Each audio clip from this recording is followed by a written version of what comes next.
education. And now to a story that gives us details to that. The National Assembly approved the report of the Budget and Appropriations Committee that has increased allocations for various institutions. Part of the top gainers are Parliament, whose allocation goes up by over 3 billion shillings compared to the current fiscal year allocation. County governments will now be allocated some 15 billion shillings more compared to the current financial year, and Stephen Leto explains. In the 2024-2025 approved budget, the Executive Office of the President will receive 5.1 billion shillings, while the Deputy President's Office has been allocated 4.8 billion shillings. Apart from the Foreign Affairs docket allocation, Musalia Mudavadi's railway-based office has been allocated additional 1.1 billion shillings.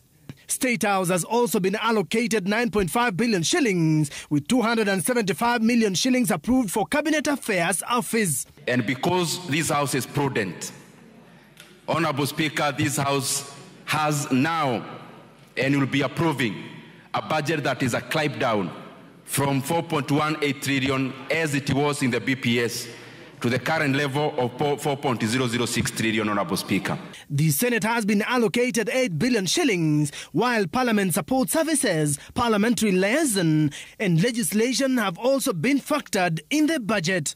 After submissions and counter-submissions from the Ministry of Education, Parliament has settled on 142 billion shillings for basic education. That will include primary and secondary education, and 127 billion shillings for university education, 30 billion shillings for technical and vocational training colleges. 102 billion shillings has been allocated to medical services and will cater for curative and preventive programs. Public health, on the other hand, has been allocated 28 billion shillings.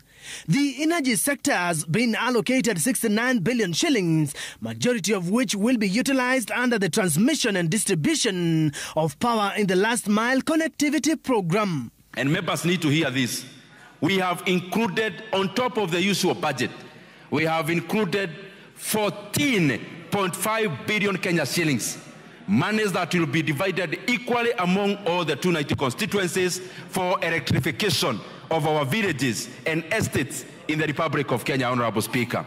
The Department of Roads, the National Police Service and the Ministry of Defence have all been allocated over 100 billion shillings in this year's budget. In the fight against corruption, Ethics and Anti-Corruption Commission has been allocated 4 billion shillings, down from the 6.3 billion shillings requested. The Office of the Director of Public Prosecutions has also been allocated a similar amount. The Independent Electoral and Boundaries Commission, IEBC, has been allocated 3.7 billion shillings to use 2.7 billion shillings to clear pending bills on legal fees. We have added monies to NGCDF, as members can see, from 53 billion in this current financial year to 62.9 billion Kenya shillings. And therefore, Honorable Speaker, the parents of Kenya are going to get much more in bursaries. Treasury Cabinet Secretary Professor Njuguna Ndung'u is scheduled to deliver the budget address Thursday next week, similar to his colleagues in Uganda, Tanzania and Rwanda. Stephen Leto, Citizen TV.